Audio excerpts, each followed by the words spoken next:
I'll just say.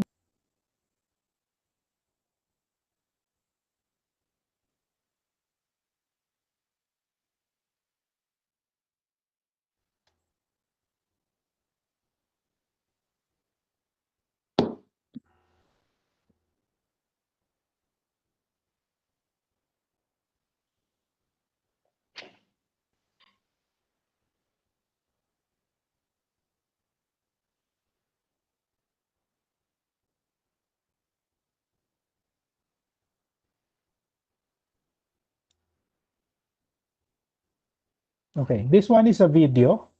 So basically, just click on and then it will open. It's an online link.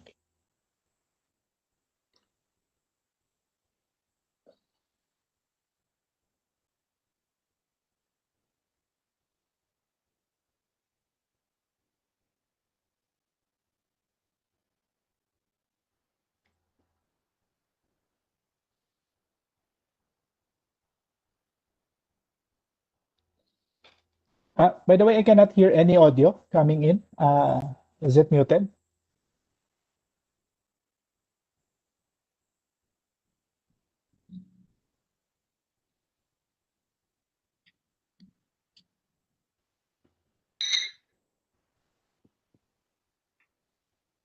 Yeah.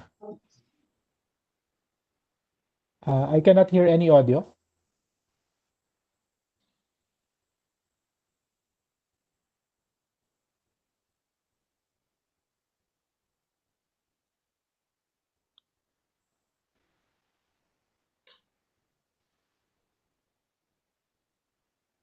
Audio পাওয়া যাচ্ছে না? Audio তো দেওয়া, audio দেওয়া আছে, এটা শোনা যাচ্ছে না? আগের দিনও হয়েছে। হ্যাঁ, একই ভিডিও চালাচ্ছে। আমি ভিডিওটা ডিলিট করে দিয়েছি আমার সিস্টেম এমবি।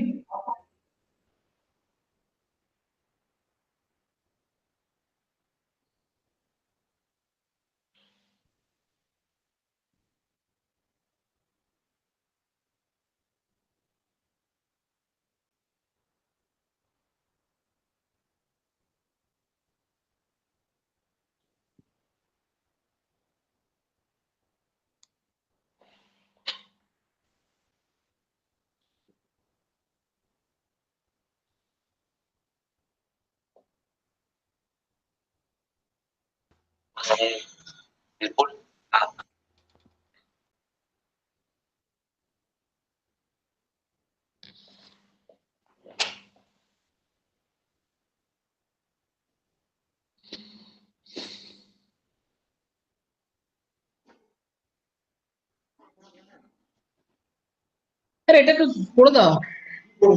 আডির এই পাবো কত টাকা ইলে এই বেঙ্গল জমা ইলেকট্রিশিয়ানকে বলো না। ওখানে ব্ল্যাক টেপ আছে না? হ্যাঁ, ব্লু রঙের আছে ব্ল্যাক টেপ। ওইটাই লাগিয়ে দাও।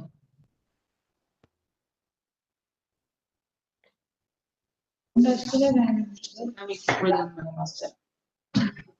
বিভিন্ন বলছো তুমি খেলবো। হ্যাঁ, আমি চলে আসি। আসবে তুমি?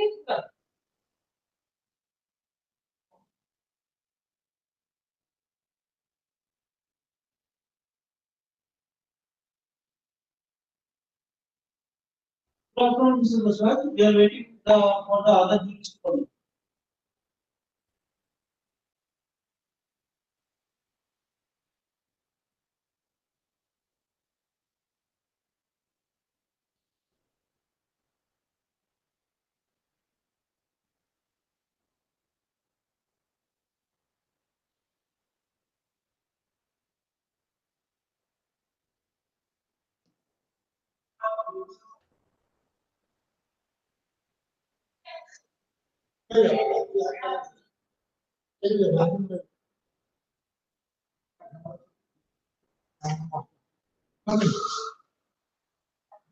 ক্যামেরা শোনা যাচ্ছে না?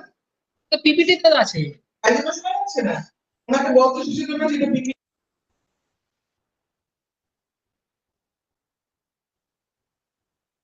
Abhishek, can you hear me?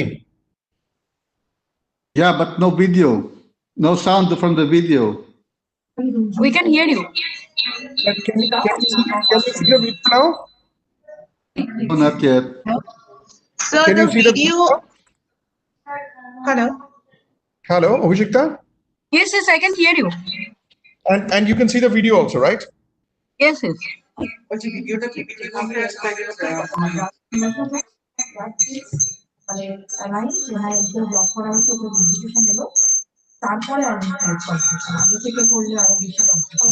the video is in PPT mode. Hence, there is no sound. All right, okay. Okay. As long as people can hear me, that's all.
Good afternoon.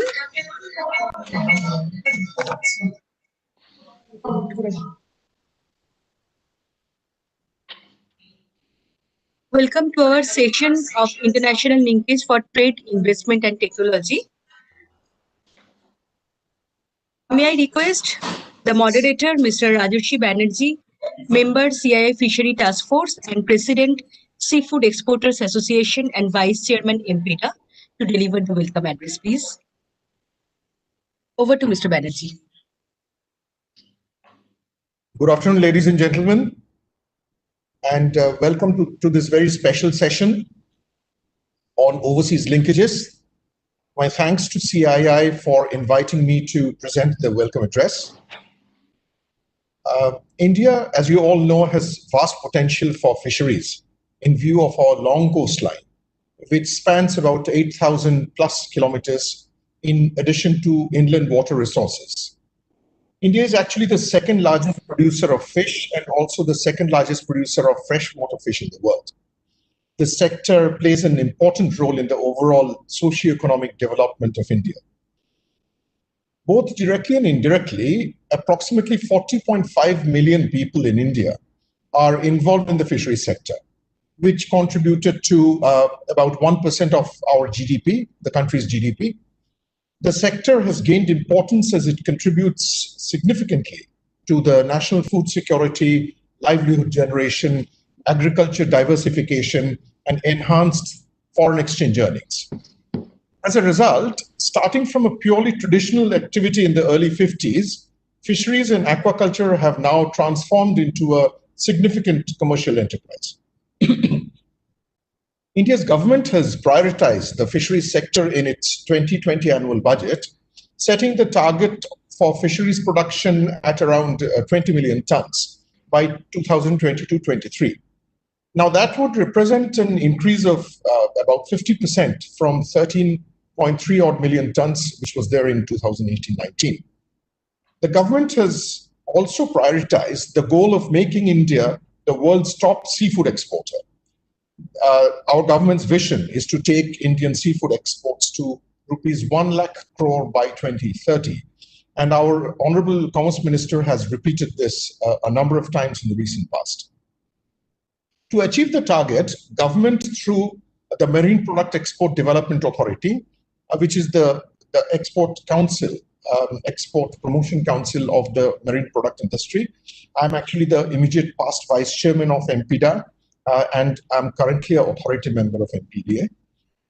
The Government of India, to achieve the target through MPDA, Export Inspection Council, and the Seafood Exporters Association of India, has envisaged increasing the aquaculture production by adopting species diversification, use of technology to improve the productivity, promoting expansion and upgradation of processing and cold chain infrastructure, and new marketing strategies with extensive digital campaigns, as well as buyer-seller meets. Now, India is presently the largest producer of farm shrimps in the world and accounts for nearly 6% of the global fish production. During 2018-19, we exported seafoods worth $6.72 billion with a volume of around almost close to 14 lakh metric tons. During 2019, India accounted for 282,000 tons of shrimps out of the total US imports, which was around 700,000 tons.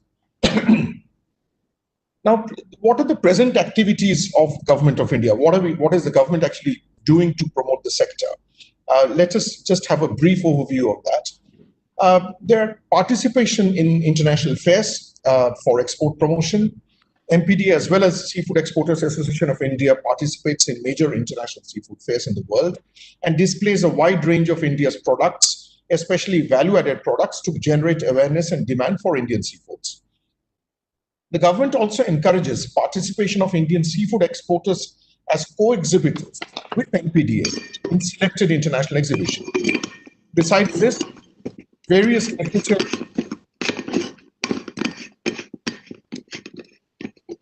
Could you mute the microphone, please?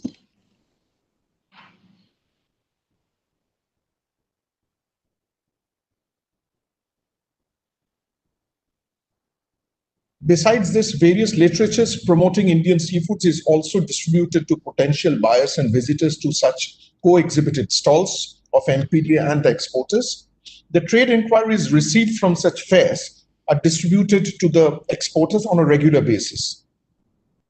The Marine Product Export Development Authority also releases a number of advertisements in leading and popular fishery magazines and trade journals abroad on an ongoing basis.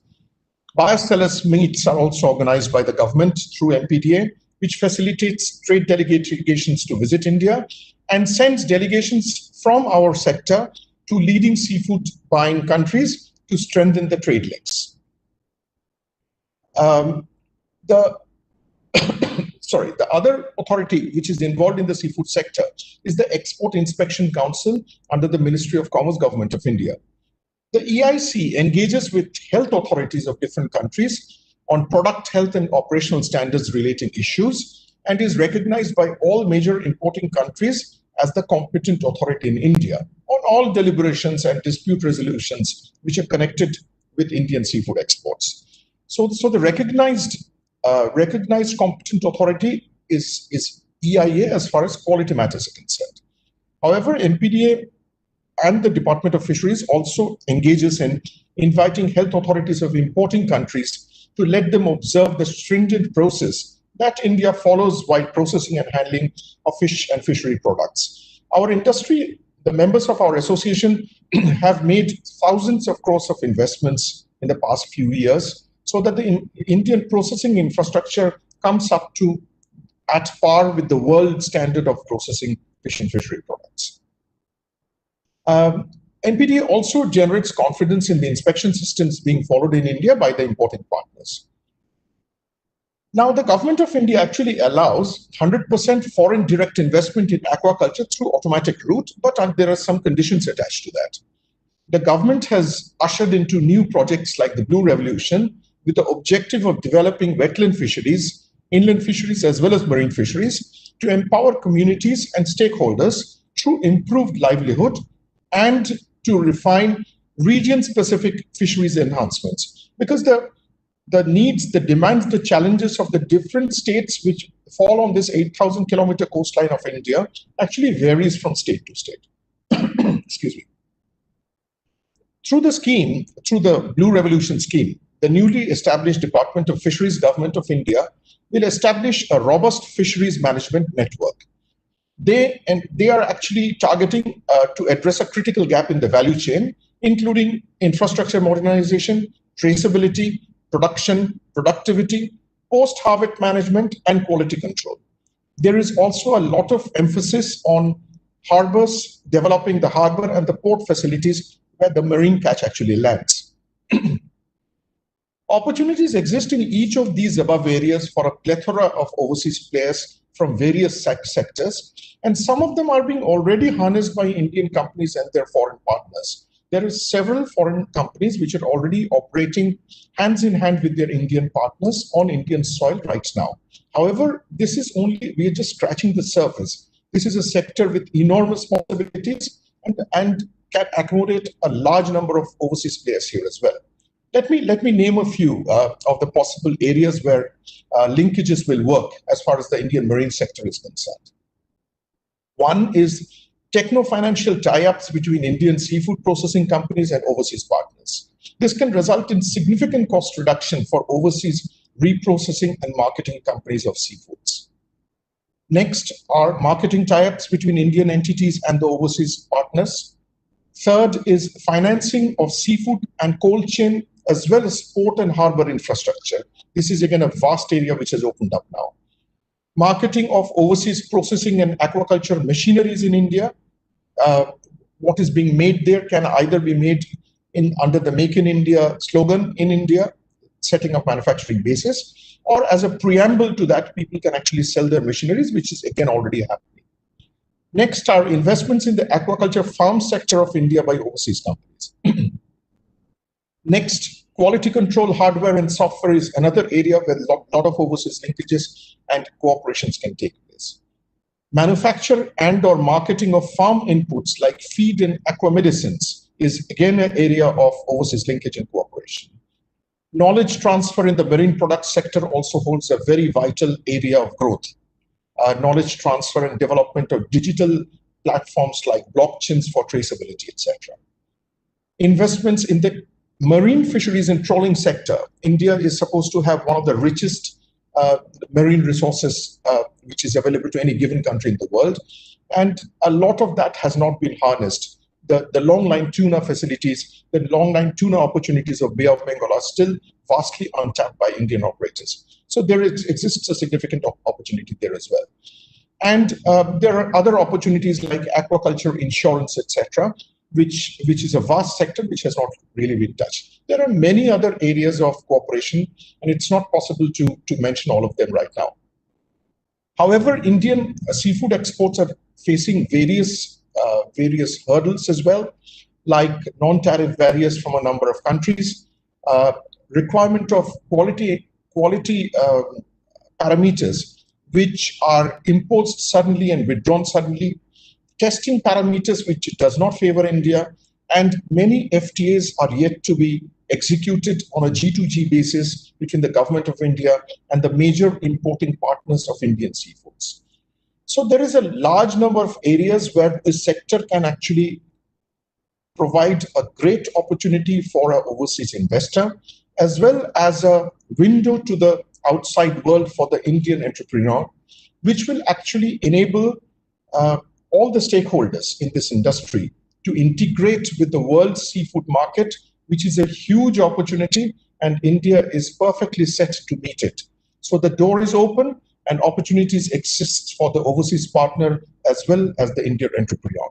So I would welcome all overseas linkages, would like to help and provide any kind of assistance which we can from the Seafood Exporters Association, as well as MPDA, to potential investors and potential knowledge partners. And before finishing, I would like to thank you all, as well as CII, for inviting me to deliver the welcome address. Thank you very much. Thank you, Mr. Banerjee. Thank you, Mr. Banerjee. Now, may I request Mr. Huang Hua, General Manager, New Hope, to deliver your presentation, please.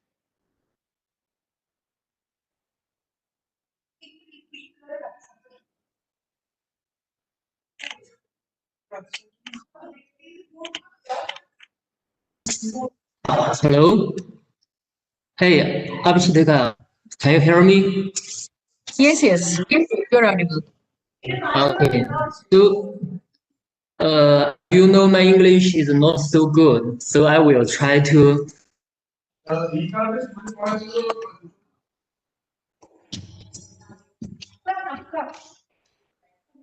Yeah. Okay. Hello everyone. So let me introduce myself first. My name is Huang. India name is Dohin. Thanks for giving me this opportunity to deliver my speech here. And actually, I come from Sichuan province of China.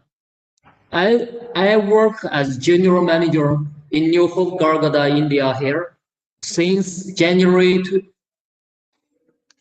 20. I have been working more than 15 years in New Hope Group. After coming here, I have realized that India has potential aqua market and lots of opportunity are here. So I think I and my team, we have to work hard for this market and for this industry. So today my topic is the future of spatial fish aquaculture in India. So where is the trend and for aquaculture in India? Actually, compare with the developed countries like Japan and South Korea, or we check in the consumer's need from Europe and America, or from the changing of China government's action, it's not difficult to find this answer.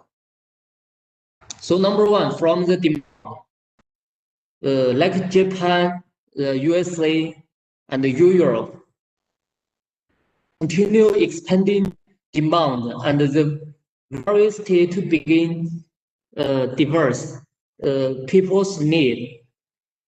As one of the largest aquaculture country, India is an inevitable choice option. From another side, China, as you know, China government to protect the environment. Chinese government closed a lot of fish ponds and stopped cage aquaculture 5 years ago due to the contradiction between the increase in consumption demand and the sharp decrease in supply. China must rely on a large amount of imports. So from China import from India side, we can say 2019, India import 159,000 tons of shrimp directly from India. And between 2017 to 2019, India frozen fish export to China, the growth rate, the total growth rate is as high as 500%. That means 5 times increase. And the amount, increase from 30 million US dollar to 300 million US dollars. So because I'm Chinese, I know what Chinese people want. So I believe in the future, China will import more and more fish products from India because China don't have better options, not better choice. So India here, we can see the huge island water system contains around 10 major rivers and a lot of small rivers and lakes. So India now maybe number 3rd or number 2 in the world, one of the biggest aquaculture countries, and marine fishing is getting more and more difficult. So inland aquaculture must be the trend. But as I know, maybe only 14% water resource and ponds are used now temporarily. And we know among them a large number of traditional farming. So many farmers use traditional raw material. So finally, farmer will find the water resource get polluted, and farmer and also productive reduce and the farmer profit not increase. So how to solve this problem? Actually, I have my idea. For example, West Bengal here, we can say West Bengal have very good infrastructure and also abundance of, big quantity of water resource and very nice labor force. So in future, New Hope have one project. We call it company with farmers. We call it like this. So we want to develop West Bengal market with farmers together, like feed, contract farming, processing food and export. So what kind of fish I want to do? For example, yellow catfish. Okay, and for example, snakehead, and for example, bass, and rice-filled eel groupers, and intolerance proteins, like this kind of fish. So I believe in the future, government will invest more and more to our aquaculture. For example, financial support, financial policy, and instruction a lot. So I believe in the future, our farmer will get develop and the special species will get more and more. And I am very interested to do this kind of fish raising. So in the future, if anybody interested about it, we can discuss about it and export to China. Okay, thank you very much. Thank you.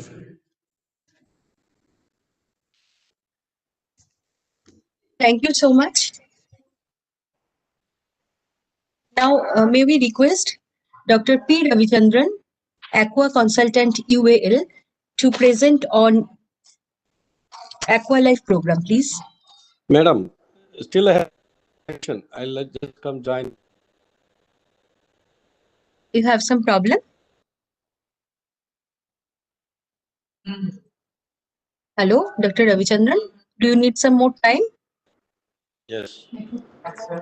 Actually, there is some yes. I'm not able to problem in share. Chennai of cyclone, you know? Yes. Yeah. So would you connect through cell phone? Only cell phone only I'm able to connect. Okay. If you can allow Chakrabani to share the screen, I can go ahead. Announce. What's his name? From He's in Singapore. From UAL. No, UAL. Okay. From UAL, who else will speak?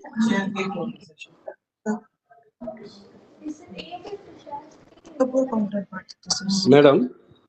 Should your Singapore counterpart speak? Chakrabani. Yeah, Mr. Chakrapani will speak. Yeah, he will also speak. Okay, so can you address now, or should we wait for some time? We can invite the next speaker. No, is that part? Other people are not also not sharing the screen. You can share the screen. Abhishekta, give. Should he give you the right? Hello. Let us not waste the time. Other participants. Madam. You can share the screen also. No, I am able to hear the audio and I can speak, but how to share through cell phone? I am not able to share it. Okay, you please send me the presentation. I'll share it. So meanwhile, can we have Dr. Srini Sundaram? Dr. Srini Sundaram, founder and CEO at Vesto from our UK delegation. Yeah. Can we have your presentation, sir? Yes, I can. I said. Vishwanath, please share his screen. Give him the right to share his screen. Please do. Give me the rights. I can start to share my screen. Yeah.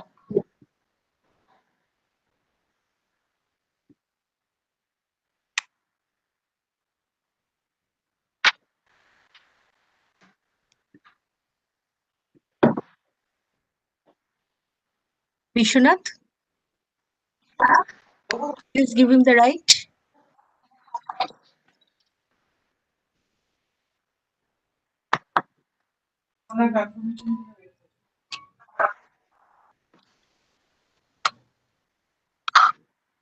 Or should I share it? Yeah, I'm able to So you start have sharing. to provide it with the right speed. Yeah, please share your content. Yeah.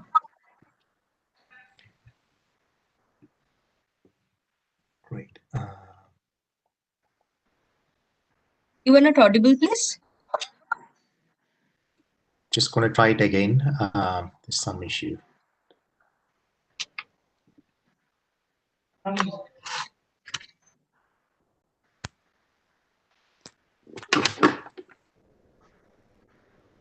See my screen at all?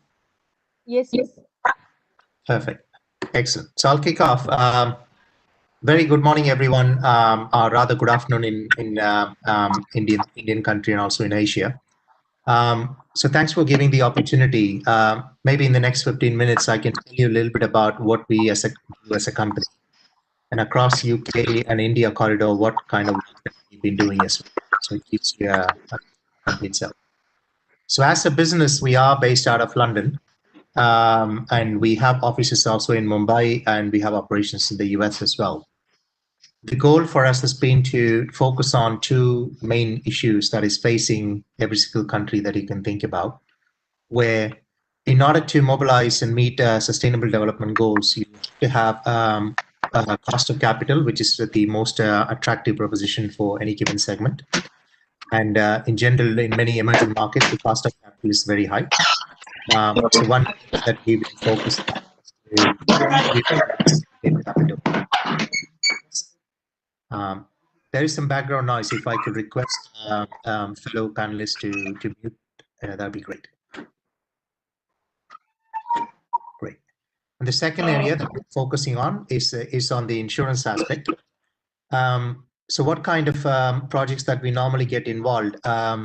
When it comes to the insurance aspect, we've been heavily focusing on agriculture and aquaculture as a sector. When it comes to the financing side, it doesn't necessarily fall just with agriculture. There are some energy projects which we are involved.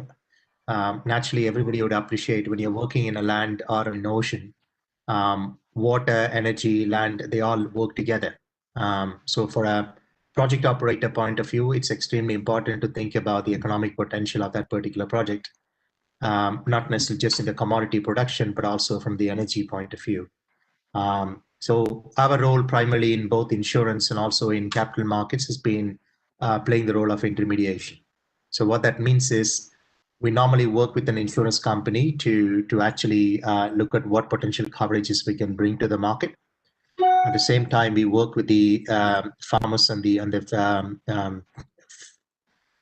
livestock clients basically in the market, along with the fishery community, and really understand what protection coverages that we would need to actually do the insurance programs and the capital. A little bit on the overview where we operate. Today we are based, out of UK and India as two separate offices. We also operate in the US market, which is one of the major areas where the business has been working over the last few years. Segments-wise, anything across the value chain, both in the agriculture, arable agriculture, and livestock, along with aquaculture. And these are the three main segments they focus on. So from an insurance point of view, different regions basically have different stress due to climate change, as we'd appreciate. Naturally, in any way in Asia, either it's excessive flooding basically becomes one of the problems. We would resonate with that in eastern part of India as well. And also in places like Indonesia, it's becoming one of the major issues. There are other countries which are really facing issues with the hail, such as certain parts of the US market. Wind and cyclone could potentially become a major problem in many countries. So what we normally do is we try and understand what coverages can be set up in a given region. That means if you speak at Florida, then hurricane becomes very, very important for them. When you look at inland India, drought and anything related to heat wave could be an issue. Whereas if you look at coastal community, anything regarding coastal flooding, river flooding due to cyclones, they become one of the most important problems they want to get covered. A little bit about what else we've been doing. Apart from operating and rolling out in 7 states in the US, we've also been working quite closely with the UK government in a number of projects. Basically, some of them is involving building resilient investment, where the capital market would fund projects which would be involved in the resilience side on the climate. That means it could be an infrastructure project in the coastal area or in the aquaculture industry, which could potentially be one of these projects which require resilient investment. That means you probably don't want to lose the investment if there is a climate-related event that come and bite the capex or profitability. There are other projects which involved, which I'll give you a brief overview, which is called Icebreaker 1. In India specifically, we've been working both on government bond issuance. One of the issuances we are looking at is targeting Clean Ganga bond. We have been helping basically the Clean Ganga community in terms of raising capital in the London market, and also in terms of setting up a water risk transfer facility with the help of insurance companies. That means anyone, any aquaculture community, who's involved in Ganges Basin, if they do have sufficient enough risk they would like to transfer and manage, insurers could come and help. If they require a credit point of view, then the Clean Ganga community could decide what kind of projects can be funded through this bond issuance. And the idea is to foster a relationship between UK and India to say, if an Indian issuance basically comes to the UK market, how we can support both from capital markets and insurance point of view. So team-wise, wide variety of experience that we have on private equity, debt, and also insurance. I don't want to dive too much into it. I want to get to the real topic that we are all interested in. And when you look at fisheries, aquaculture, and insurance, what is really basically the state of play that we are currently looking at? So if you look at Indian fisheries, if you look at the latest policy, we had a national fisheries policy. There are specific problems that were highlighted about lack of access to institutional credit and high cost of credit, which most of the farm organizations struggle with. That is one end that's highlighted. It was also highlighted about the lack of infrastructure, which I think majority of the talks basically covered this morning and the afternoon. And also there's specific strategies which involves how we mobilize insurance and credit guarantee for the fishery sector, which is the area of interest for us as a company. When it comes to like what we can do on the climate change side, we have been reading a lot about cyclones in the recent days. There was a cyclone which happened in south of Tamil Nadu, south state of India. There also was a cyclone Fani, which actually came a few years ago.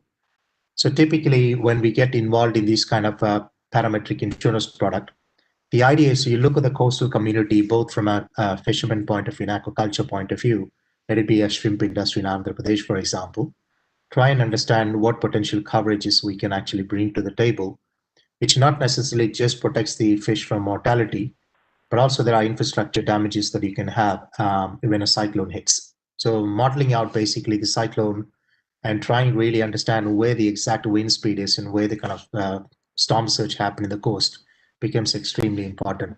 So we have been working on those products to roll into the market. The second basically area is recently we've also been tracking Cyclone Nivar, which happened in South India. So this is just to demonstrate what technology can do in the insurance space. We started to basically map out, how the kind of cyclone evolves through a period of time. So it's 4 consecutive days. But what you would notice is there are certain areas which actually receive excessive rainfall in the to your infrastructure compared to others. So it is very important to have a very localized precision data to allow faster payout to the community. Now, this has been one problem in Indian agriculture, which has been highlighted, where the loss assessment basically takes sometimes like weeks and months. So that means the farmers and the fishermen basically struggle to get faster payout when the disaster happened or a storm basically passed through. And they would like to get that payout as and when it happens, as opposed to having to wait for months. On the aquaculture side, we have been working on this project in the UK market, and we are looking to roll this out in the Indian market as well. So most of the aquaculture industry would appreciate this algae bloom, which is becoming one of the major problems globally. The Indian Ocean actually have a lot of algae bloom problem. The Arabian Sea, there are some examples on how this algae bloom is developing. And also this is a worldwide problem where, in Scotland, we had a, salmon industry, which had millions of basically losses basically on the ground. And also in Florida, there has been a lot of issues about algae basically affecting properties and also seafood producers. Now, what really happens is in the middle where there are a number of these polluters basically in the market, whether they can actually pollute due to lack of good water treatment happens in the municipal level. There are chemical industries basically which produces chemicals and they don't treat them well before it comes to water. And if you're a seafood producer, or if you're in the value chain working on that particular water, monitoring the pollution and monitoring the algae growth could be very, very tricky. So today, most of these insurance products in the market has been mainly targeting the mortality, which is the eventual outcome. So when it's mortality, by then you actually lost the revenue, then you can think about providing some payout. But what we are really interested in is addressing the root cause, where we cannot continue to have pollution in the worldwide water markets, where every single water, river, and lake gets polluted, and we continue to actually keep polluting it. But that means the algae bloom problems becomes much severe problem, which it has already been. Now, who potentially, why does it matter and who potentially could be affected? There's a health risk involved where if you do consume water, if you are an aquaculture industry who's actually providing the services to the consumer and public, let's say there's toxins in the shellfish which you produced, it is extremely important to avoid that health risk because people could have toxins consumed. As seafood industry, you also don't want to have these toxic components such as methane in the salmons and the shrimps that you grow. Climate change is directly causing it, which is one of the kind of major factors which is resulting in. So protection-wise, who are the stakeholders we could actually work with and protect them? Naturally, there are seafood export community in India. There are seafood producers and fishermen cooperatives. That's one end of the spectrum. We can directly provide coverage to them. The second actually comes to the municipalities, who actually work with that particular water. It is municipalities' interest to actually provide clean water and sanitization to all the users, including the kind of seafood community. And they operate in one area, so that we are working within the UK market. We could look to replicate that in India as well. The third and the fourth group not to be dismissed is the health impact of cyanotoxins. And this means the local hospitals, the businesses basically around the lakes and the waterways, they will get disrupted if there's any health impact. We had stories where the entire community has to be shifted because the water become not consumable. And so it doesn't really affect just the aquaculture community alone. It's a wider problem. So how we are generally looking at it is we normally select basically regions, let's say, a particular region where algae bloom happen to be a problem. And we can profile, we can collect data about it, and then look to provide a bespoke insurance program for that particular region. That's how we're starting off this program, backed by the UK government through its support and the funds. And as a result, you have a season after season, you can actually have a program, and that program can actually transfer some of these risks to the insurance market. So in a nutshell, from a, why does it matter from a policy point of view? As you mostly probably appreciate, when it comes to how do you think about oceans and the kind of riverways and waterways can act as a great carbon sink if you actually treat them really, really well. Now, with this algae bloom problem, we have a direct impact to seafood industry. What happens is every time this algae bloom happens, any of the kind of coastal defense structures that you have, such as like the kind of marshes and the kind of salt marshes and mangroves, they typically get affected by algae bloom. That means when a tsunami strikes, as it happened in 2004, or when there's an extreme kind of severe cyclonic storm happens, the sea doesn't have a defense basically for it to stop basically the water coming in inland. And these marshes and these mangroves basically becomes very essential as a part of your defense, because it's hard to build a seawall, on thousands and thousands of kilometers. So one thing we are doing is when we sell the insurance policy, we are also looking to incentivize basically these projects, which could actually help you from a conservation and carbon capture point of view. That means typically in a given region, there are mangroves and salt marshes which are being placed. And the buyers of insurance are incentivized to say, okay, we are actually insuring your agriculture and seafood production. At the same time, if the locality can have more mangroves and salt marshes installed, then it actually helps you to actually have the defense and build climate resilience. So the overall outcome here would be there's a better climate resilience. You may probably think these are just plants, what they're going to do for me. You may even, in some cases, wipe them out because you want to produce more aquaculture output. But it's very important to realize extreme events are happening at a really, high frequency and severity. And having them directly means, it is actually you're safeguarding your assets. The second part, which, we're all interested, UK is actually championing the COP26 next year.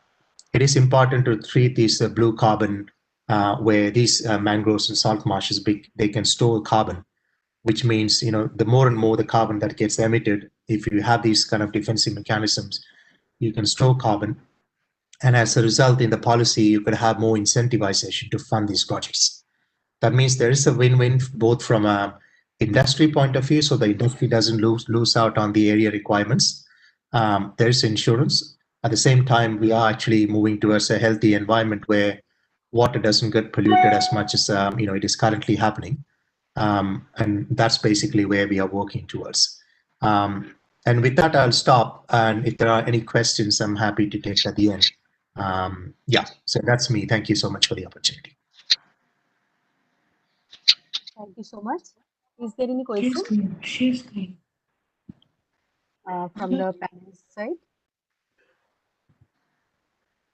Dr. Ravichandran, are you ready? Yes.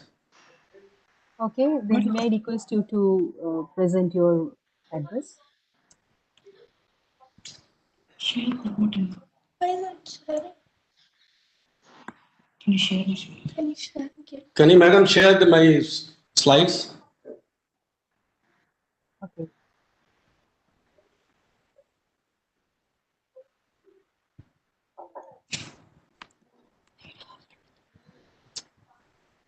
Should I share your slide? I have sent you the slides. Can you share it? 1 second, please. Setting preference for. Oh.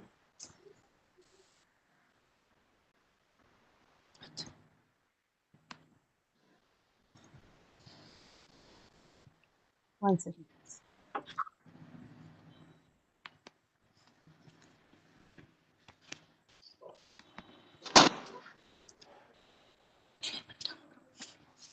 Right,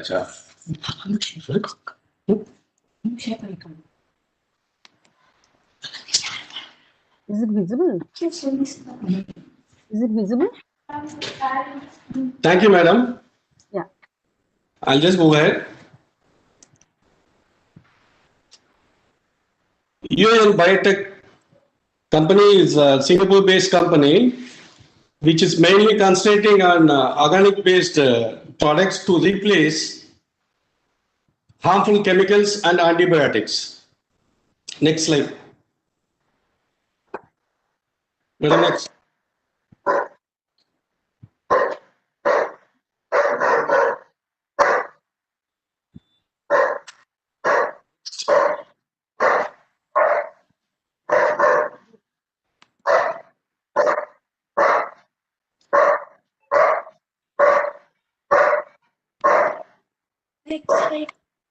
Please.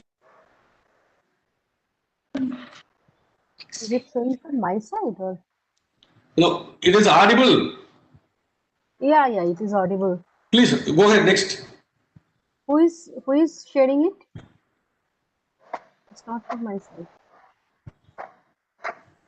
From the first, madam.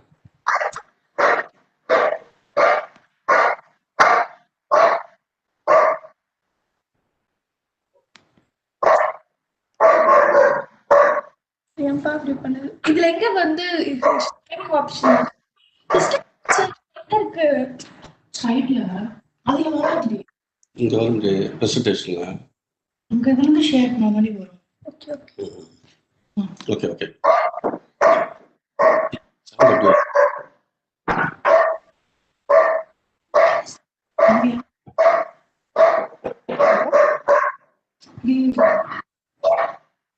The ultimate aim of the company is to keep clean environment and safe organic food for common man. Next. Please go ahead. Next one. This is a real problem. What today in human community, what we have been facing problem is the major thing is whatever we have on our plate is a contaminated food through one or the other way. Chemicals or antibiotics somehow is mixed. Finally, when it comes to our plate, it's contaminated. The ultimate aim of our company to whatever the extent from our side we can contribute and eliminate these harmful chemicals and antibiotics so that our future children will have good quality food. Next. Next. Madam, next. Yeah. Problems changed.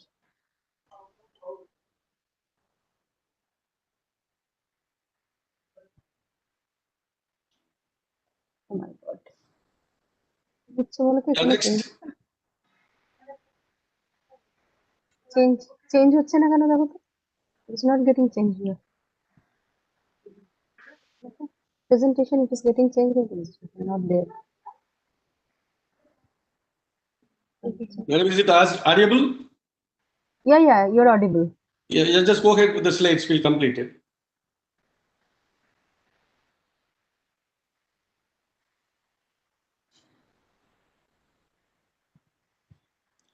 Actually, here we are having some network problems. That's why I'm not able to do it. I'm sorry, madam. Why don't you just change the slides, please? I'm trying to actually. Okay, দেখাচ্ছে. Okay. Yeah.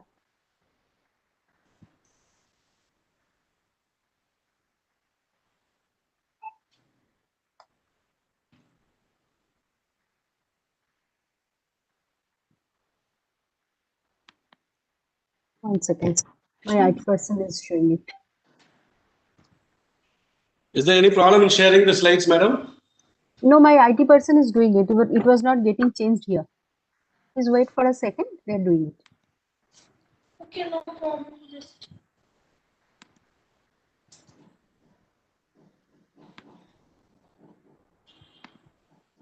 Next slide. I think next slide. Go ahead, next one, madam. Next one. Next.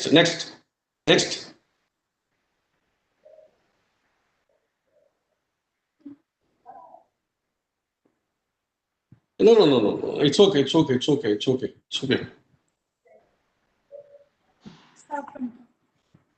Go back to this. Make it take on. Can you wait? Okay. Please run the slide. Madam, without slide, I'll go ahead.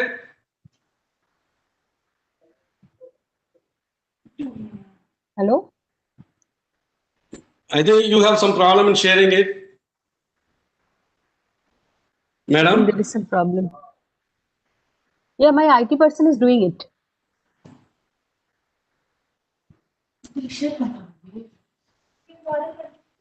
Wait for Pa. This slide? No, previous one.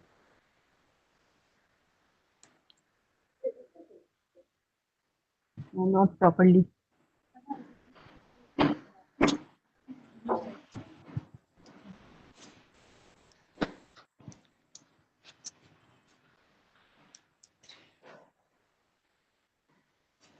The screen share on.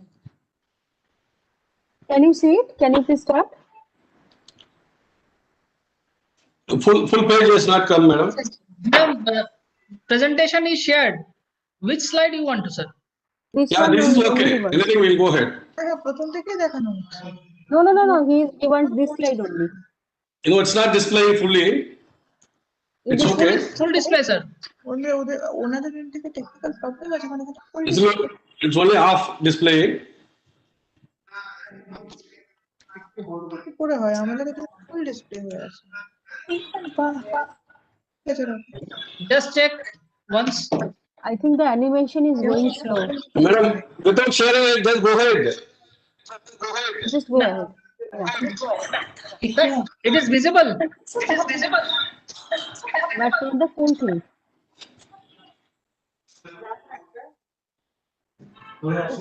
Sir, I think there is some problem.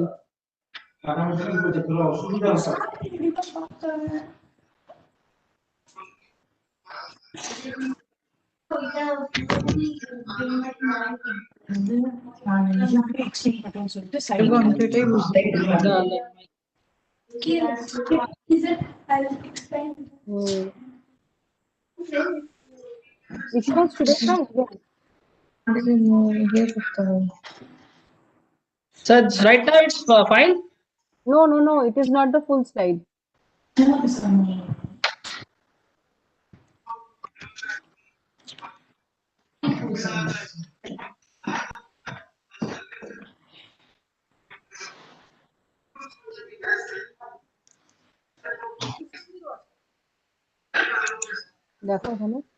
I think there is a problem with the format, madam. I'll just go ahead with the without slides. I'll complete this thing. I'll send the details otherwise. Okay. Madam, you have some format problem in the system. Can you give me the right? Can I try? Just a second, madam. Just a second.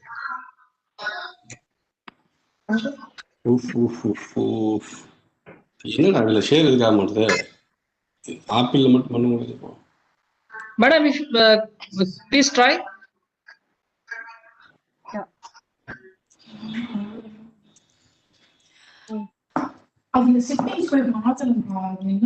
Yeah, now it's coming. Nice. Okay. It's okay. Yeah. Just go ahead. Now it's clear, madam. Yeah, please. Please go ahead then.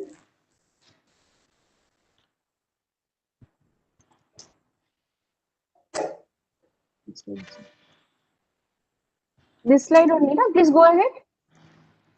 Hello, please. Yeah, please. Yeah, It's please, good. sir.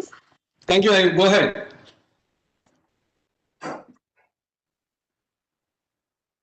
Hello. Yeah, can you see it?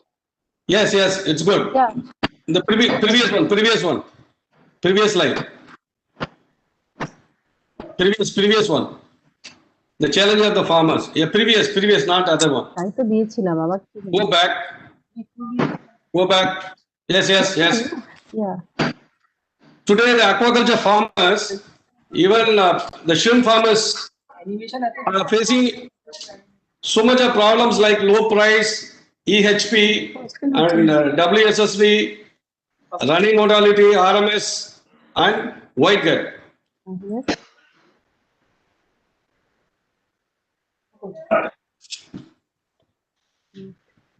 Previous slide was okay, madam. We can go ahead with that only. It's okay. Hello. Yeah, I'm just going ahead. But these are the major problem which is faced by the shrimp farmers, and shrimp farming is a major contribution to the economy of India. And the low price is only because of in 2018 and 19, most of the farmers had low price because of the antibiotics, container rejections from European countries. That's the reason why we want to replace this antibiotic and chemicals, harmful chemicals. And EHP is the problematic one today, is the burning issue in aquaculture, which is making very slow growth and making a heavy loss in economical output. The profit is, compromised due to EHP mainly, WSSV and running mortality and white gut. These are the major problems that the farmers are facing, and these problems we are trying to address through our organic way of farming. Next slide, madam. Next. Yeah, go ahead. But this is the evidence that the containers are rejected from India by US Food and Drug Administration. That's because of antibiotic and salmonella. We want to replace this antibiotic usage and chemical usage in in aquaculture, so that our finished product for exports will be good quality. Our returns also will be better. Next.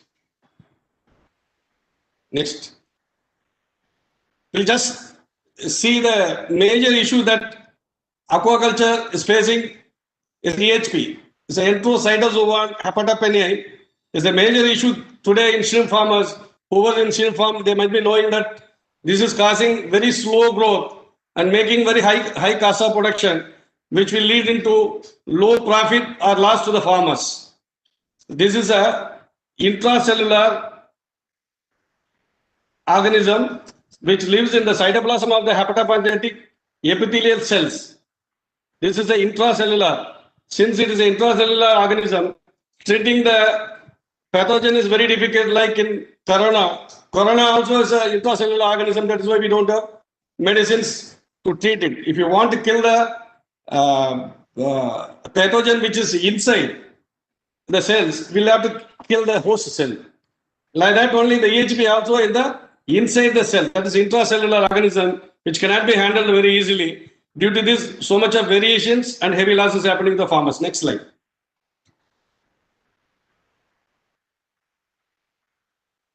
Just we'll see how diagnosing the EHP. We can diagnose by light microscope 100x.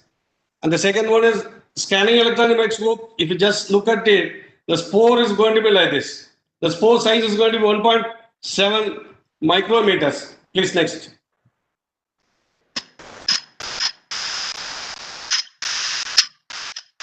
Go ahead. Yes. In aquaculture, shrimp farming, the aqua laboratories to test the seed, EHP, WSSV, IHHNV, EMS, and Vibrio.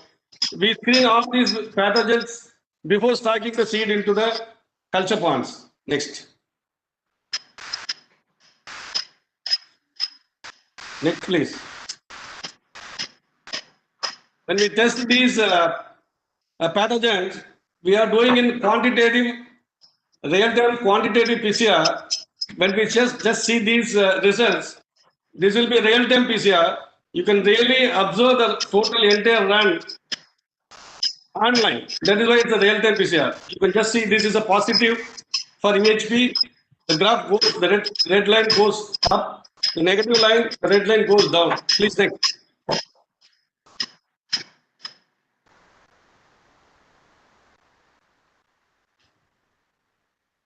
SIBA made a prevalence study on EHP. When the EHP alone affected area, they have found it's close to 40%. When they have white fever disease, that is a severe problem, that is also a major issue which the farmers are facing.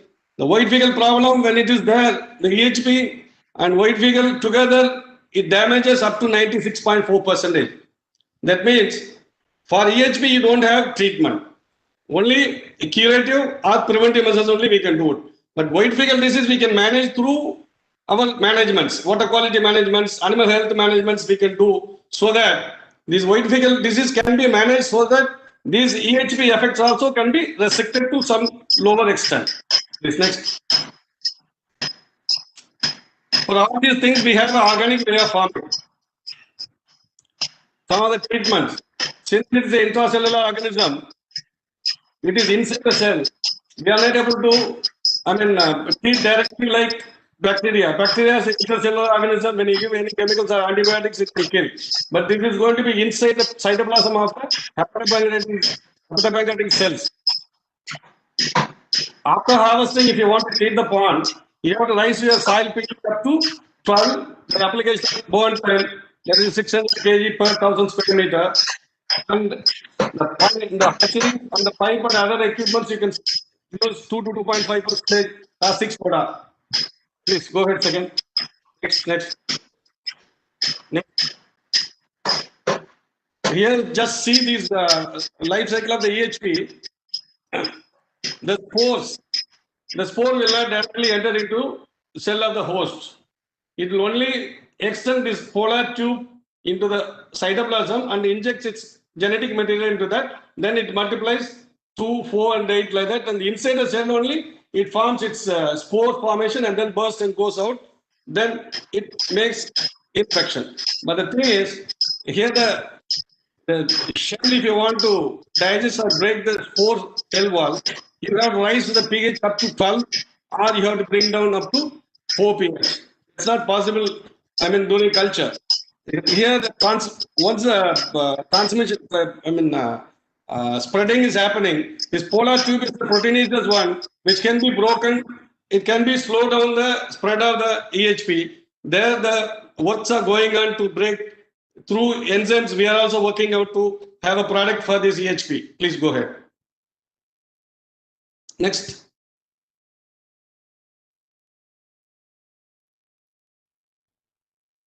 It's okay. Here, anyhow, we are not able to control EHP directly. Only preventive measures are available. How we can restrict that effect? How we can restrict that effect only to less extent? Only by managing water quality, animal health. Here, the white fecal disease, you have white fecal stint floating. The infected animal will show loose shell and running mortality and low survival, low production. It will end up with low production and low heavy loss to the farmers. Next. Please, next. But these are the factors. No. Previous one. Yes. But these are the factors which is on our hand to control. The maximum extent, whatever water quality and the bacteria and other parasites you can control, so that you can reduce the effect of the EHP. That's the purpose we have been going for the maintaining all these things. Vibrio, gregarin, and EHP is the major causative factors. Next.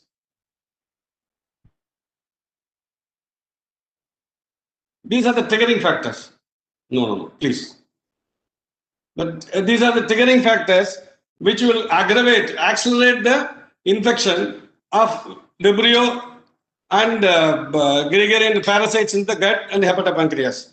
Once we keep this triggering factor under control, the probability of getting a disease will be very less. This is the major one which the farmer should concentrate on. Once you have a sludge, that's organic load levels in your pond is more. Finally, it will end up with the high bloom. Overblooms will come. Due to overbloom, pH will be fluctuated. Once the pH fluctuation is happening in the water quality, the planktons die off and sink into the pond bottom and end up with toxic gases. Toxic gases, fluctuations, stressful conditions will accelerate the vibriosis and other diseases. Next.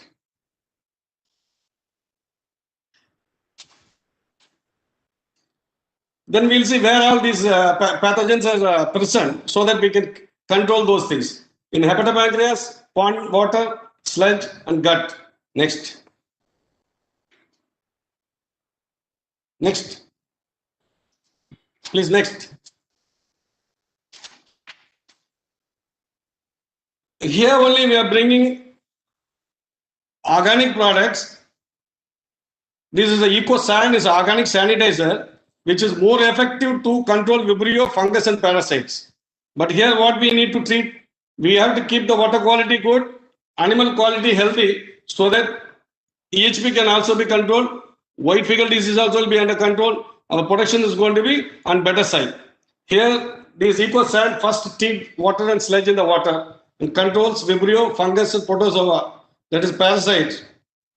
But generally people are using chemicals, harmful chemicals. Once they are using chemicals, the animals, the next time when they go for application, they have to raise the dosage. They have side effect, resistance. When they use antibiotic in the field, the resistance develops. These are the major issues in the industry they have been facing. That's the reason why we are bringing organic way of farming. This is a EcoSan, also is an organic product, which will not have any side effect. At the same time, is a viable alternative for the chemical sanitizers. Second, just after application of the, no, please. Before. Just after application of the SAN, EcoFix is the probiotic along with the enzyme, which will again treat and keep the water quality sustained for the continuous period by regulating pH, reducing sludges in the pond bottom, and keeping the water quality stable. Next. Yeah. We have treated the water quality very well and kept good the triggering factors under control. Then we'll have to keep the animal quality healthy. For that we have previous slide. Now we have a gut tonic is the one. Yeah, gut tonic is one which will treat the gut of the animal and hepatopancreas, which will in turn control Vibrio species and gregarian, which is major causing causative factors for white gut problems. Next. This is a N-Power, which again treat the gut to keep animal healthy, make more resistance. It will also promote the growth, helps for the better digestibility, and inactivate the anti-nutritional factors which is present in the feed and maintain the microflora of the gut. Next.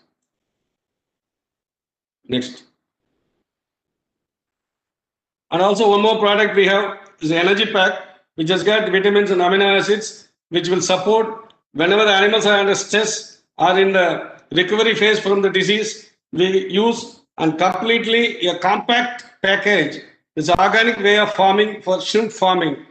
We have which can address every problem that is today the farmers are facing through organic way, not using antibiotic and harmful chemicals. Please go ahead. Next.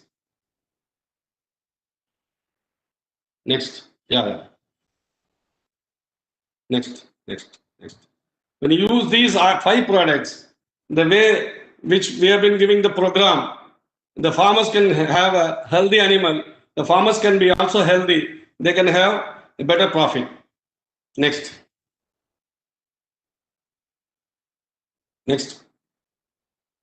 The same way, now we are trying to enter into fish farming particularly. Now we have been working out so much to avoid. Here in fish farming, what we have seen, too much of organic low levels are there. They have been facing repeated reoccurrence of the same disease, even after using chemicals, antibiotics. Indiscriminate use of antibiotics and chemicals are used in fish. But in prawn, it's not allowed. There are so many regulative authorities which is regulating. Even if you have antibiotic in the material residues, it's going to get rejected during exports. But in fish, as far as fish is concerned, there's no regulations. People have been using indiscriminately without any control. But this is making a very big issue with the human health. Because why? Nowadays, everybody knows, generally, a girl gets matured only at the age of 13 or 14. Now, getting matured 10, 11 years old, everybody knows. This is because of the food contaminated with some other way. They have some hormones, some antibiotics, something whichever is for the benefit of the production they have been using is ultimately coming to the human being and making some problems. But the ultimate thing is in agriculture and animal husbandry and aquaculture, fish and prawns. We want to replace chemicals, which is making harmful chemicals, and then antibiotics. Here also in fish farming, we have been working out to bring AquaSan, is organic sanitizer, and probiotics to recover the water quality, to maintain the animal quality. That's safe. Is again to control the Vibrio levels and maintain the gut under a healthy condition, to bind the toxins and growth promoters. Next. But here no, please. Previous one. Yeah. Here what we will have to look is the UL organic products are viable alternative. Organic products, there are thousands of products available in the market. Whether it is competitively good or better production can we do, it's a matter. But UL organic products are viable alternative to the use of antibiotic and chemicals, we'll be getting in agriculture and all we have seen, it's giving 20 to 25% extra production than the normal way of using chemicals and pesticides. But even in aquaculture, restoring the original soil capacity. But we have damaged so long that using chemicals, this can renovate, restore the original capacity so that the production levels will go high, the carrying capacity of the pond will be increased over a period of time, 2 or 3 years. I mean, 2 or 3 crops, 1 or 2 years, visibly we can see there is improvement in the soil quality and the carrying capacity of the pond also will be increased. Next.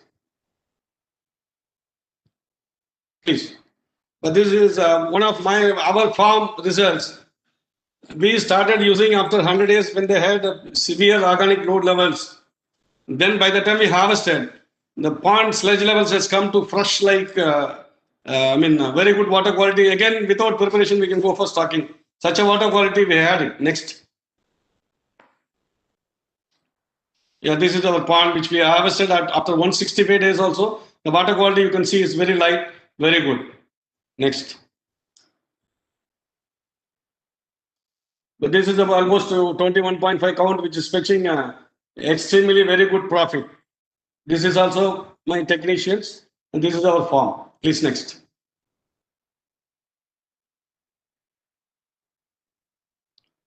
The farmers are the backbone of the industry everywhere.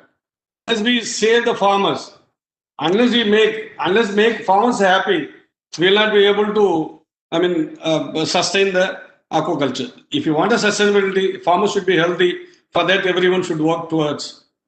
Next.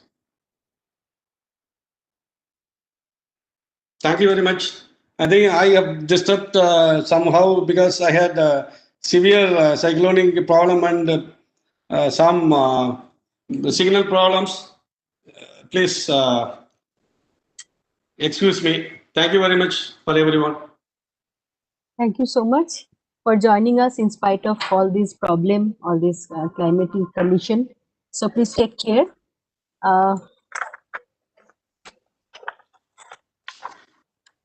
Now we have. Can we have Indonesia now? Indonesia? Yeah. Can we now invite Mr. Sijit Budi Wijankaro from Indonesia?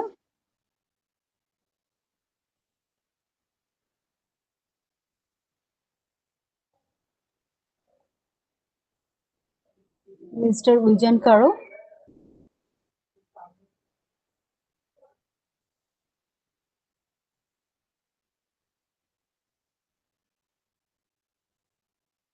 Mr. Sijit Budi, you have to unmute yourself.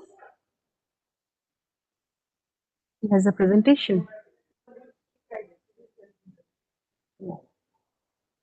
Mr. Sijit Budi, you are muted. Can you please unmute yourself?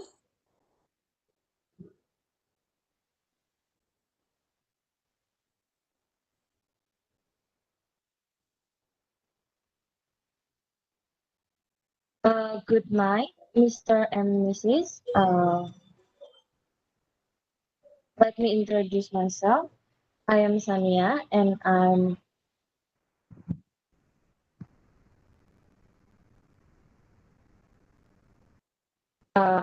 I have to say sorry that Mr. Siti cannot attend this event.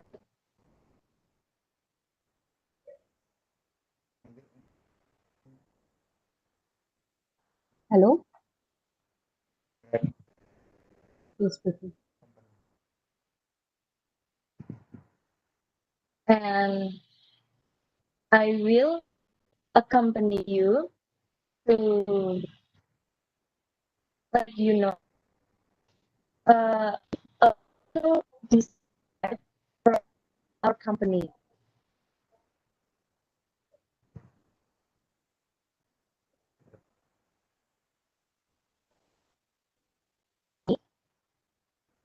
Focus in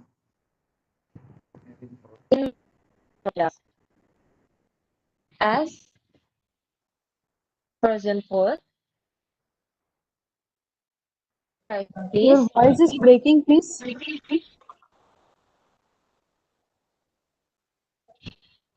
Your voice is breaking, please.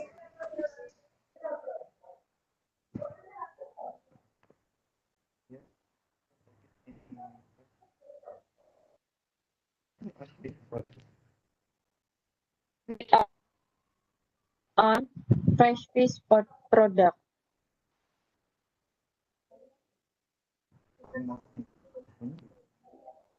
For more information, you can contact us on email. What is she saying? Hello, can you please repeat? What are you saying? I'm sorry for the maintenance because in here the connection is slowly. Okay, okay. I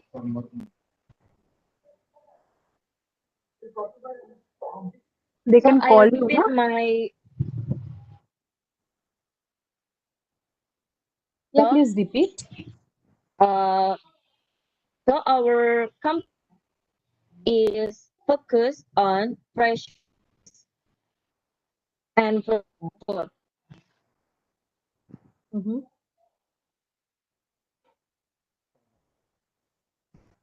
For more information, all of you can email me.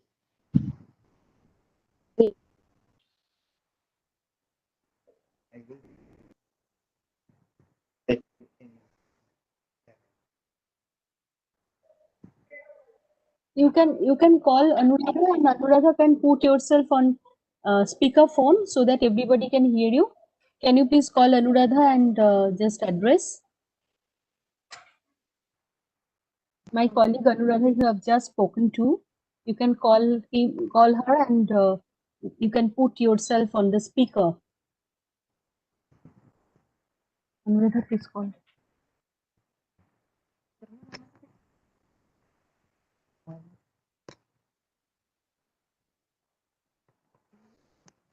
Sorry for the technical glitches. We are trying to contact her. My colleague Anuradha, you are please requested to contact.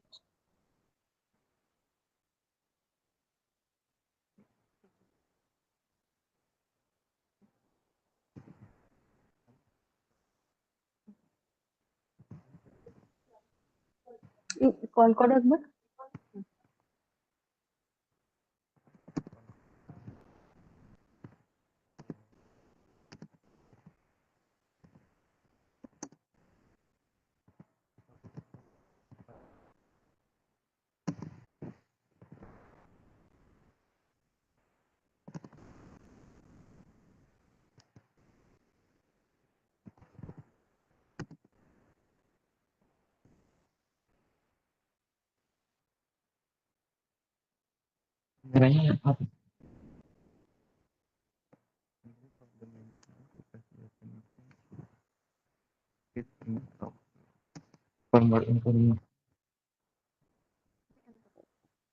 Mr. Budi, can you please take the call of my colleague Anuradha? He will take you on speakerphone.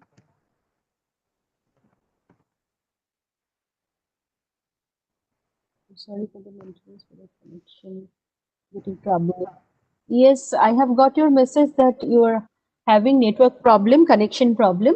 So my colleague Anuradha is calling you. If you can please take the call and address. Okay, I will setting you my email address on Twitter chat. Pardon me.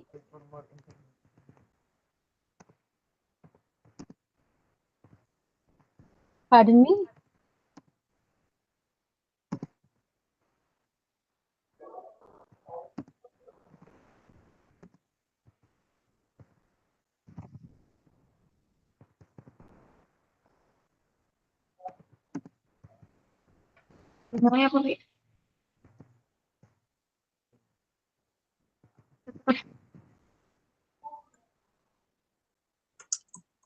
Abhishek, it would be a good idea if you actually carry on with the next presenter Yes. while the technical problem with Indonesia is being sorted out.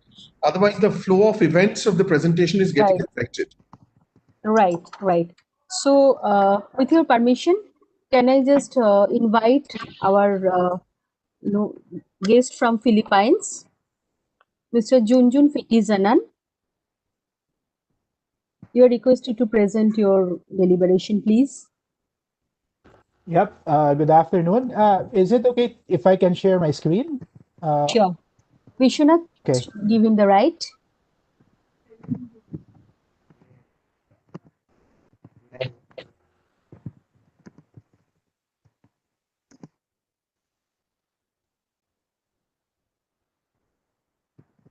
Okay. The button is not yet enabled. So yeah.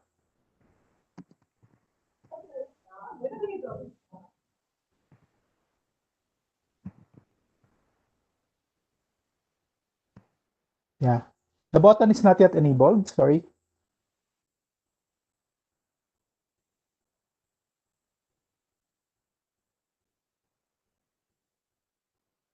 Hi. The button is not yet enabled. Can you enable it for sharing? It's not working. Okay. Should we share? Yeah.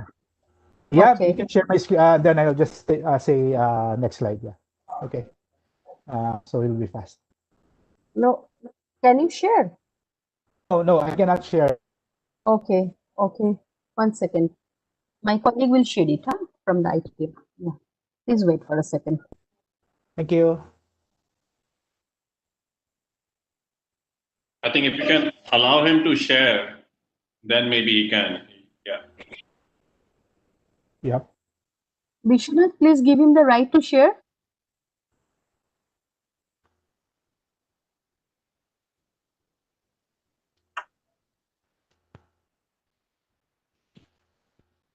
Okay.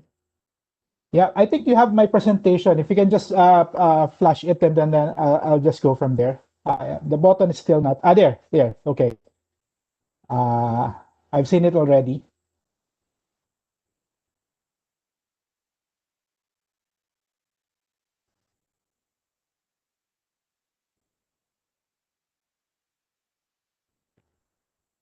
Can you see my screen?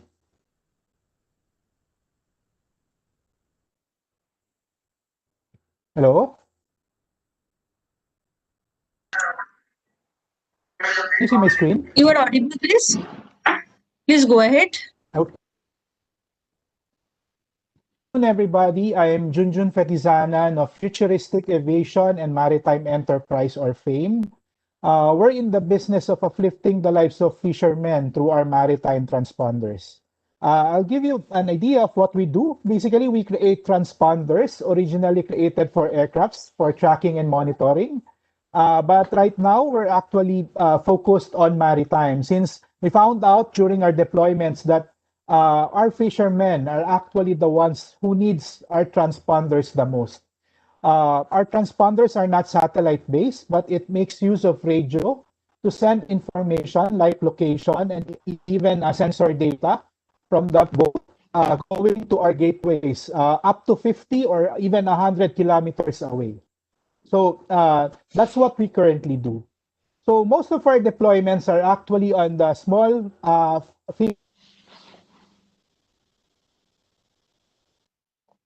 30 tons and below, which I believe are the number of fishing vessels are actually more than the bigger ones. So we teach them how to use our transponders. Our deployments, so basically within 3 years, last 3 years, we've been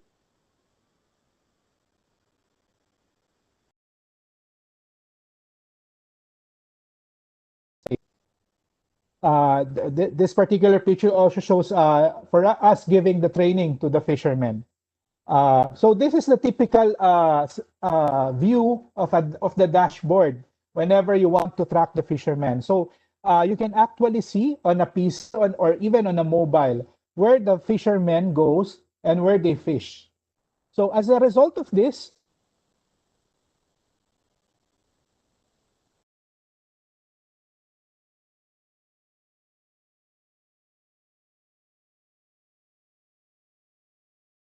already established around 6 command centers where they can now monitor the boats that the municipal fishing boats that are going in and out of the shore. So most of our deployments are with yellowfin fishermen. So this is a typical view of the dashboard whenever they want to actually monitor them.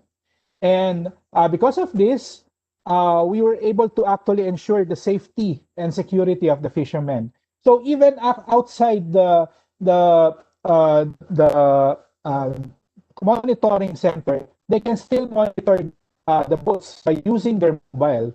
So this example particularly explains or shows a fisherman going from his home, going fishing, going to the port, and then going back home. So the entire fishing journey of the fisherman is caught on screen. So whenever he needs help, we can actually provide. And then, as mentioned, so we're actually selling a value-added service to the fishermen. So basically, we track them for their security and safety. And this particular example, the boat sank.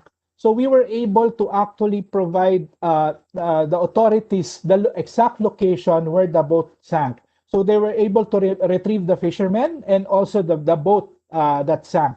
So because we were able to pinpoint the exact location where it sank. So from our deployments, we found out that there's another problem in the fishing industry, specifically in the Philippines and other parts of Southeast Asia. Last 2015, we were given a yellow card by the European Union for problems with fish catch documentation and traceability. So using our transponders, we make use of another technology, which is NFC or near field communication, in providing this traceability and fish catch documentation that is needed. So for example, a yellowfin tuna fisherman catches a fish. So instead of writing that catch on paper or typing it on a mobile phone, he just gets an NFC card, taps it on our transponder, and automatically the data that is needed for traceability, like latitude, longitude, the timestamp, and even a tuna ID. We assign a tuna ID for verification. And the boat details and the fisherman details are all stored on that card. What they do is they just tie it on the tuna, and when they back on landing,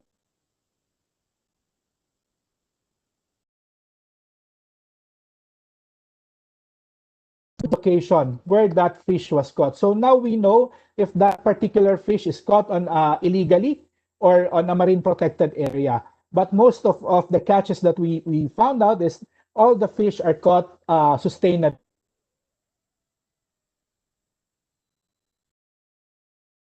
With NFC.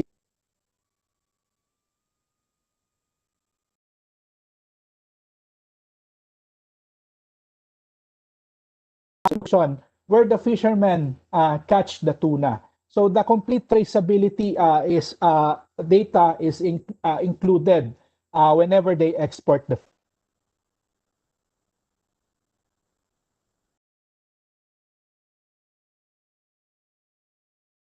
They actually give their customers, especially in the European Union, the United States, and Japan, a complete traceability and fish catch documentation, so they can say where the fish was caught at any given time. So right now, basically, this is what we offer. So our traceability transponders, not only used for tracking and monitoring, but also right now for fish catch documentation and traceability. And we were able to develop a software that can be used by processors. And then we're calling it document.fish to convert the data that we got from the point of catch until landing and include that with the processing data. So they can now give complete documentation to their customers. And then another software that we've developed is called Fishtigrate.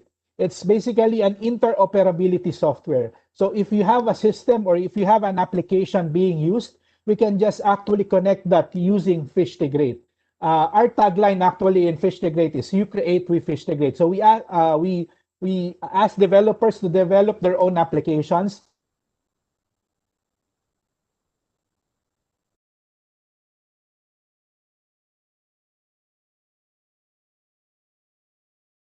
For software and hardware.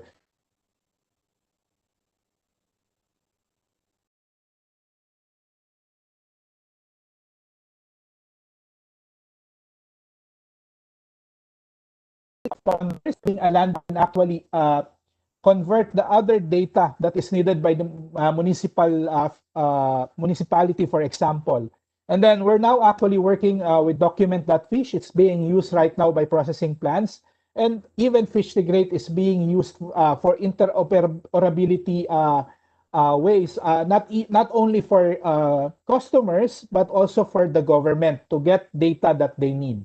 So that's what we're currently doing right now. So if you're interested, you can just actually contact us. I'll be leaving our contact details so you can actually see and hear more about our product. So I was supposed to show a video, but basically probably it might have problems.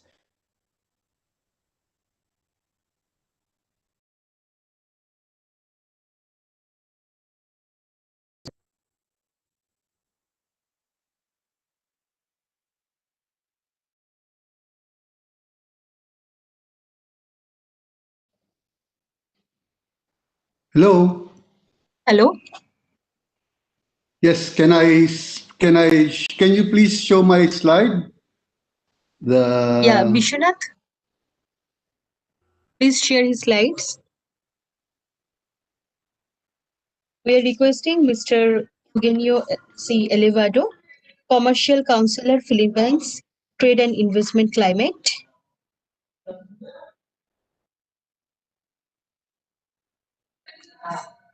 Vishwanath, please show his slides. So while we're waiting for the slides, I wish to thank Mr. Junjun Fetisanan for taking time making his presentation. Just to add, when EU told us about the Philippine government about the need for traceability, the first thing we looked at was those GPS-based systems, and they are very expensive, not available for our small fishermen. So Junjun took the initiative of developing a system which is now actually approved by the government and now being deployed. Anyway, my task now is to introduce to you a company that is selling fish meal. It's called the RD Manufacturing Group. It's a tuna catcher, tuna processor, and part of its products are fish meal. So you can see this is their operation. It is not really the biggest company, but it is medium-sized tuna processor in the Philippines. Next slide, please. So one of the byproducts of their operations is fish meal, and the technical specifications of the fish meal is below. I'm sorry I can't read it, but that's available upon request. And they also produce fish oil. Next slide, please. So this is the fish meal. So it is really an industrial operation. So they can assure you of its safety with all the accompanying certificates. Next slide, please. Now that is the last slide will show you their contact details. Anyway, if there is any inquiry, I am willing to answer them. Okay. Now, Monday, I was also asked to present the possible cooperations between my government and the Indian government on fisheries cooperation. Unfortunately, I just received the note from my government of the area. So here are so I already discussed fish meal and fish oil. So the Philippines recognizes that India is a big aquaculture power. So we would like to share expertise, information, and technology and investments in aquaculture. Indian companies can invest in Philippine aquaculture. And then we are offering to share our current technologies on Gracilaria or the red algae. And we would also like to see if we can introduce other commercially important species. The other day, someone mentioned that India is interested in producing or processing its own milkfish, which the Philippines has now value added to a more acceptable European or American product. So and then of course we are also willing to work with India as far as the production of the other seaweed. Anyway, on tuna, we know that India is a bigger power than us, but we also feel that our technology, as demonstrated by Junjun's, and our industries are a bit ahead because our canned tuna are widely accepted in the United States and European Union. And by now showing that we can provide proof of traceability, this has been further enhanced.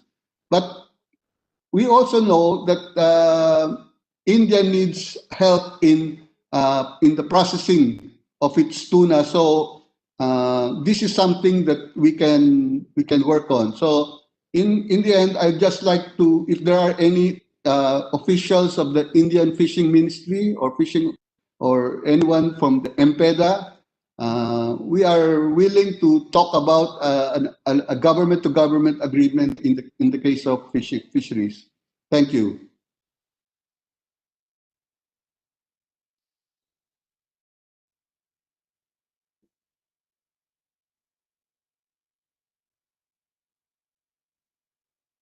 So if there are any questions.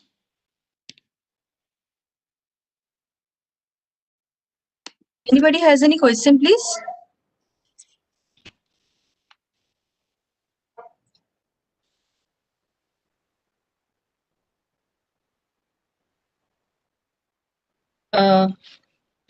Mr. Sijit Budi, would you like to present now from Indonesia?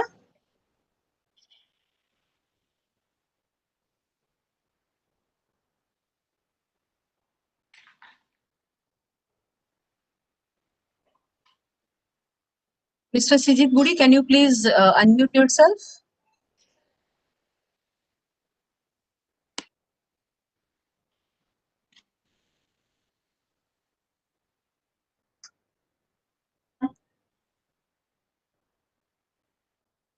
Video gallery.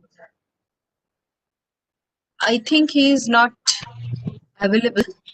So if you have any question for any of the panelists, Mr. Sijit Budi, would you like to speak? Kamu skip ya, kamu jangan kamu di.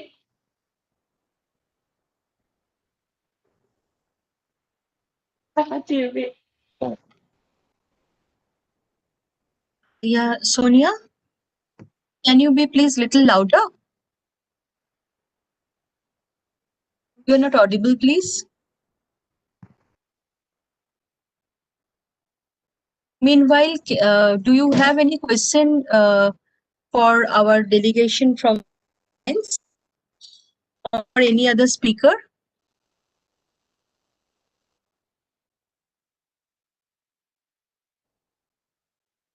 Mr. Sijit Budi has given a email ID for more information for knowing their product on fresh sea fish or frozen food. So we will share the email to all of our participants. If there is any other question to our panelist. Objika, yeah. Sorry. Could you kindly circulate the contact details of the panelists among the other panelists as well as the other participants of this webinar, please? Right, we'll do that. You must be having the email details. So if we can have that, then there are actually a number of questions which I don't think can be scratched from the short span of this webinar, right? So if you can share the contact details, then depending on individual interests, we can contact the individual panelists. Sure. For participants also, we are announcing that if you want to contact any of these panelists, please touch base with us. We will share the email ID with due permission from them. So if you have no other question, can we request Mr. Aditya Das, co-convener, CII Odisha Agri and Agro and Agri-Business Panel, and MD Ram Assorted Cold Storage Limited to conclude. Thank you. Mr. Thank Das, you. for your contribution. Thank you, Abhishek. I would like to thank everyone. It was a very enriching webinar. Starting with my friend Rajeshi sir. Good to see you again, sir. Absolutely. It's been a long time since we met. And you did a great outline of the plethora of opportunities that are available for the aquaculture sector as far as B2B international linkages are concerned. And I would be very happy if you can share that information with me. I think we anyway have contact regularly. And, Absolutely. second, I would really like to thank Mr. Huang Hua from China. And what he was talking was almost music to my ears, because it was almost a solution for transforming the problems faced by the smallholder farmers, who are engaged in aquaculture. He mentioned that, family and all that, and how he will give a complete integrative solution. And I would definitely be very much interested in the solution that his company has to offer. I would also recommend that we can collaborate with the Indian research bodies, such as the Central Institute of Freshwater Aquaculture. And there is plenty of opportunities that we can look into. Dr. Srini Sundaram of AgVestor, this was a very interesting proposal. You address what I often call the elephant in the room. The biggest problem of aquaculture is the complete lack of institutional finance. And especially if you look at Orissa and West Bengal, exporters like me and others, we end up becoming aquaculture banks. We are financing the farmers, and I would much rather be just a processor than a financer. So it was really good to know, and there is huge opportunities. I'm in talks with aquaculture startups such as Alloon Aquaculture, which is bringing institutional finance to shrimp farmers around the world. Also with the German chemical company, BASF, they are also partnering with their, solar power panels. They have a battery solution, and they want to look at shrimp farms of the future. So I will send you an email, and let's see how we can collaborate further. Dr. P. Ravichandran from UL Biotech, he gave a very interesting presentation, and the image is going to just stick with me of the poor farmer just surrounded by all sides like a chakravyuh. And that is exactly what the experience of shrimp farming is. So many things can go wrong. And all these products have plenty of potential. One thing I would like to emphasize would be that, just having a good product is not enough. You need to have the boots on the ground who will interact with the farmers and demonstrate it to the farmers. Only then will it succeed. Mr. Sijit Buri from Indonesia, unfortunately, there was the audio error, but yes, we have the email IDs, and I'm sure we can look into all kinds of collaboration. I think from the profile, it appeared that the company is also a meat and seafood company like us. Mr. Archelio Fritzman, it was very nice to hear about their product, which will help the small and marginal fishermen. A good alternative to the expensive GPS alternative that the catamarans cannot afford. And I'm sure looking forward to implementing this in India. Mr. Eugenio Alvaro from the Philippines government, yes, it was very encouraging to see your presentation. One thing I would like to suggest, CII should also take up. There should be a 0% import duty on fish meal so that we can do more business with the Philippines and other countries. It's also good for the environment so that we will reduce the pressure on our own oceans. And well, it was good that we brought up other topics such as milkfish, red algae, and plenty of collaboration opportunities does exist. I think one thing that we can start to implement would be some sort of an exchange program. Can experienced shrimp farmers or aquaculture farmers from Philippines on a government-sponsored program spend time interacting in corporate farms or other, forward-looking farmers in Orissa and West Bengal, because the best learning takes place, once you have an expert. And throughout my travels around Orissa, the farmers always say the number one complaint is, sir, we need someone who stays in this village and who can continuously guide us. Attending seminars and PPTs or videos, that only goes to a certain point.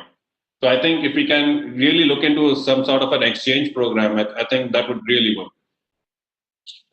That's it. Thank you, CII, for organizing. What a wonderful event this has been. I'm truly impressed. And I look forward to such events on an annual basis. Thank you. Excuse me, can I just answer one of your points? The Philippines the Philippines is hosting the Southeast Asia Fishery Development Center. Ours is the freshwater portion. Indonesia, Singapore has the saltwater. So there is a good amount of research done on shrimp farming in that. So if you want me to give you the detail, of course we can collaborate on a government-to-government basis. But there is actually a big research facility doing that right now. Thank you. Yes, sir. That would be really helpful. Because then from a government-to-government basis, I would have a collaboration. We have a Central Institute of Brackish Water Aquaculture and Freshwater, and maybe some kind of MOU. That would really help when scientists talk with other scientists.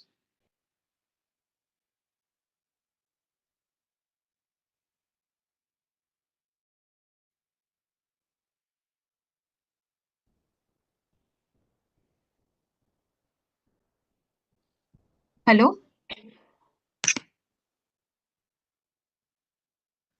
Hello?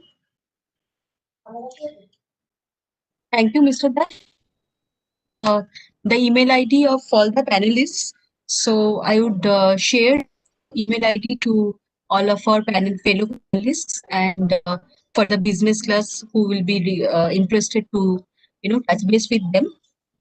With this, we thank all the distinguished panelists of in the afternoon session and the morning session for a wonderful presentation and meeting with our business people.